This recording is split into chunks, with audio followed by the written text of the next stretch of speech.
been on the road for a couple hours now.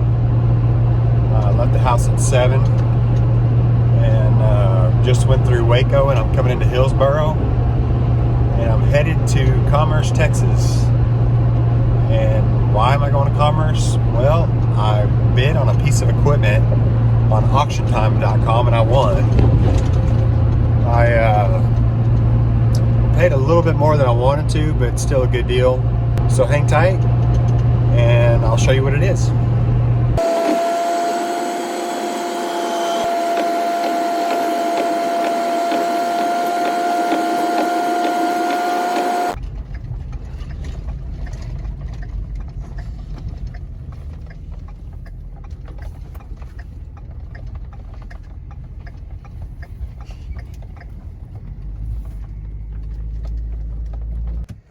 Well, there it is. I'm looking at it. What do y'all think it is? This old tractor here? Maybe that scraper blade or that Vermeer disc mower? But this is Sullivan equipment out of Commerce, and it is like a kid in a candy store for farm equipment. Pretty cool stuff. I think all this is all this goes on auctiontime.com. It's all online auctions. Man, they got a lot of stuff here. Well, I made it back. It's the following day, and picked up the equipment. No issues on the way home. Everything went nice and smooth. So I'm gonna get this thing unloaded, and after I get unloaded, I'm gonna hook it up to the tractor and just do a little test run. It does need some work, and it will need some parts, but once I get it in the shop here and set up to start working on it, I will tell you what I paid for it and what I got to spend on it and why I chose this and what my experience was like buying a piece of equipment on an online auction. So here we go. There it is. It is a TM700 disc mower. It does not have conditioners. It's just the disc mower itself. And it is used. It's probably, I would say, around an 08 model. It's in fair condition. This wind is really kicking up, but this door cover here is missing. There's a shield that goes around this shaft that drives this cutter bar. You can see it's just completely wore off. And it goes around it here and bolts to the main frame. And it's definitely had some use out of the 11 or 12 years now since it was made. However, the cutter bar is in good shape, and they said that it was used this hay season.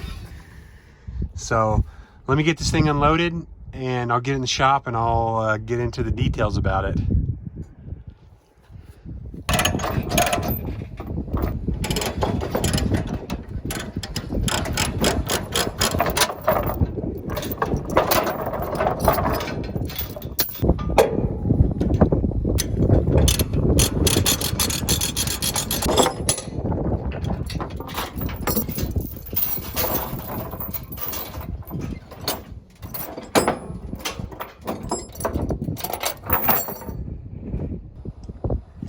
All right, so my plan was I was just gonna pick this up, pull this jack off, put it down here, and then back the tractor up to the cutter. But in case you didn't notice, each wheel is on the edge of this trailer, so it has to come off damn near straight. And I think what I'm gonna do is I'm just gonna blow a hole in the tip of my fork, and I'm just gonna use a fork on my tractor to pull this thing off. That way I can steer it and control it.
Well, as you can see, everything's working great. There's no hydraulic leaks. The cutter bar didn't make a whole lot of noise. Of course, I just now ran it. I'll talk about that cutter bar. It's not your traditional type cutter bar where all the gears are bathed in oil. But I'm going to take it out here to some tall grass real quick and make a little pass, cutting the grass, and then I'm going to back it into the shop there, and I'll start talking about it. I'll go over it, but as you can see, hooking it up, it's a lot easier hooking that thing up than a 3-point mower. That's one of the main reasons why I wanted a trailed mower. And also, when I'm going across town to the other fields, I can drag that thing behind my pickup instead of having to unhook my 3-point mower off the tractor, load it on the trailer, and then moving it and then rehooking everything back up. So it's going to speed up time for me using a trailed mower like this. So let me get over there, make a little pass, and then I'll bring it in the shop. It's really nice having hydraulic controls like that, and the reason why it pivots in and out is so you can go through narrow gates and driveways and stuff. Swing it out, drop it down.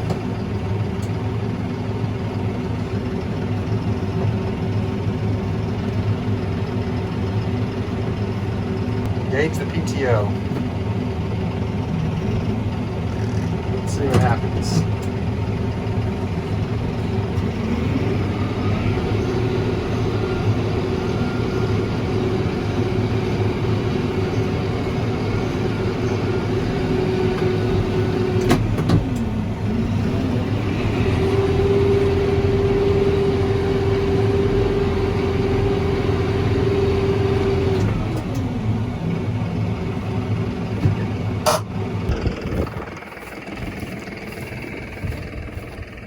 And it cut grass.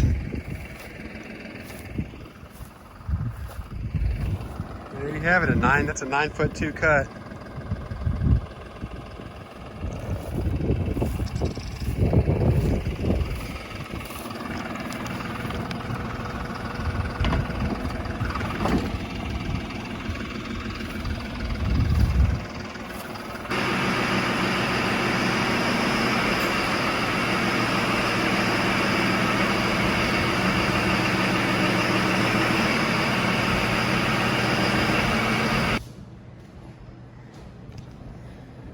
Well, there you have it. It's technically in working condition. The cutter bar's not making a lot of noise. The hydraulics work. There's not a lot of chatter. Overall, I would say it's a pretty decent machine. It's in fair condition. I wouldn't say it's in great condition or good condition, but the reason why is this cover over here is missing, and there's a shield over that PTO, which that doesn't matter, but this cover could throw debris and rocks at the tractor and bust some glass in the cab. So that's why I want to replace that. And I also want to get the shield here around this to keep grass and hay from wrapping up around this U-joint assembly. But it's definitely had some hours put on it in its lifetime. And I believe this is one of the early models, because the newer TMs have quick change blades. This one, you have to unbolt it to change the blades out. See here, looks like they've replaced it before with an updated kit. Actually, this turtle shell looks to be updated, and you pop this forward and you can quick change these blades. So I'm not going to spend the money on replacing them unless I have to replace the assembly. But this little angle iron piece is worn down pretty good from, I guess they must have hit something pretty heavy with it for it to do that kind of damage. Over time, the grass will wear the metal down, but that's been hit, and you can see here, this is all hit, but it still cut the hay, and it was nice and even. It's not new. A new piece of equipment like this from Vermeer is about $15,000 to $18,000, and it's a 9'2" cut. You could go up to the Vermeer TM800, and it's a 10'2" cut, and then you're in the $20,000 price range. But what's great about this cutter is it only requires 55 PTO horsepower. and this tractor makes 60. So I'm well within the range of the horsepower specs of running this thing. Now, it doesn't have condition rollers on it or crimpers where it conditions the grass and makes it dry faster, but that's okay. That requires more horsepower when you have those. And also where I'm at, the hay dries out so quick, I'm not too worried about it. I'm cutting Bermuda mainly. I'm not doing any kind of stalky or stemmy type grass. So I do like the Krone, the 3-point Krone I have. Krone makes great equipment, and I've been looking for trailed mowers for a while, and the reason why is because of the ease of hooking up this thing. As you can see, you just back up to it, drop your pin, hook up your PTO shaft, and then hook up your hydraulic lines. It's a time saver, it's a back saver. Vermeer, I'd been waiting for a used Vermeer mower to come up or a Krone. And now that brings me to the online auction. This thing popped up, it's on auctiontime.com.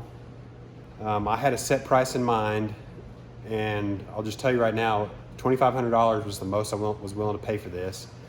And I waited till the last couple of minutes to start bidding on it. Well, when it got down to 5 minutes left in the auction, the price jumped up to like $2,600. And I started thinking about it, and I had researched this mower.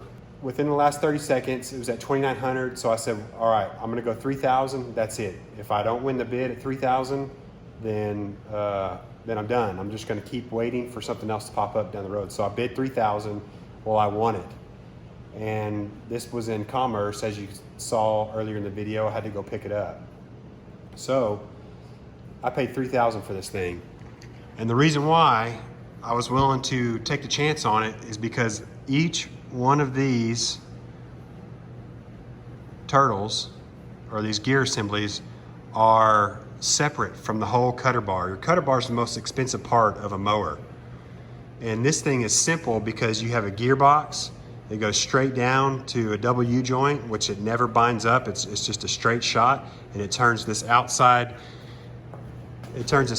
cutter, and then in between these cutters, there's a bar that's got a gear, and these turtles have a gear underneath them. So if one of these ever goes bad and chips a tooth or strips a gear out, all the debris is gonna stay in this individual unit.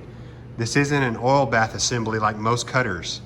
I believe New Holland is the only other manufacturer, and correct me if I'm wrong, but I believe New Holland and Vermeer are the only ones that run this type of setup. So if this thing strips out, then all you gotta do is take off this turtle hat, unbolt the unit, and pull it out and replace the gearing, or replace the whole section. So the simplicity of this thing, I couldn't pass up. And that's why I went up an extra $500. Now, the pictures look better online than this thing did in person, obviously. And that's usually the nature of it. Anything online, you can always make it look good with pictures. But all this shielding, everything to get this back to the way it is with shipping is $600. And I also noticed this seal right here is leaking. You can see here, so I got to put a $2 or $3 seal in it, or $5 seal in it. The drive shaft here, it's got a little bit of play in it, but I do have another slip clutch sitting over there that I'm gonna see if it'll fit this. It still has the manual, which is awesome. I don't know if that's a parts or operator's manual, but and then it's got a extra set of rusty old bolts. But you never know when you might need something like that. So worst case scenario with the 2 tires and everything, I'll probably have about $4,000 invested total in this cutter, and that's getting this thing back to good condition. The used market for these around here, there's not a lot of these for sale, but if you go to Tractor House and you put in TM700, I think the cheapest one right now at this time is about $6,500, and they get up to like $12,000 for used ones.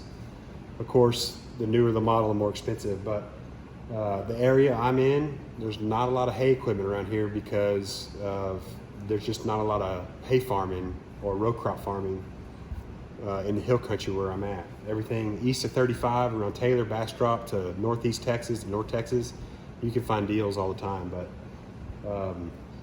so I would assume once I get this thing back in good condition, it'll be worth about $5,000 easy. But I don't plan on selling it. So yeah, it just needs a little bit of maintenance and elbow grease, nothing major, and I've got a new mower. If you want to see me make the repairs on this thing, comment down below, and I'll make videos on it. I don't know if very many of you are going to be interested in seeing the mechanical repairs on something like this. But if you want to see it, I'll make a video on it. So I guess that's it for now. Like always, those of you that have subscribed, I appreciate it. Thank you for the likes. The channel is slowly gaining more views for each video I put out and more subscribers. So I can't be more thankful. And I guess until the next one, see you next time.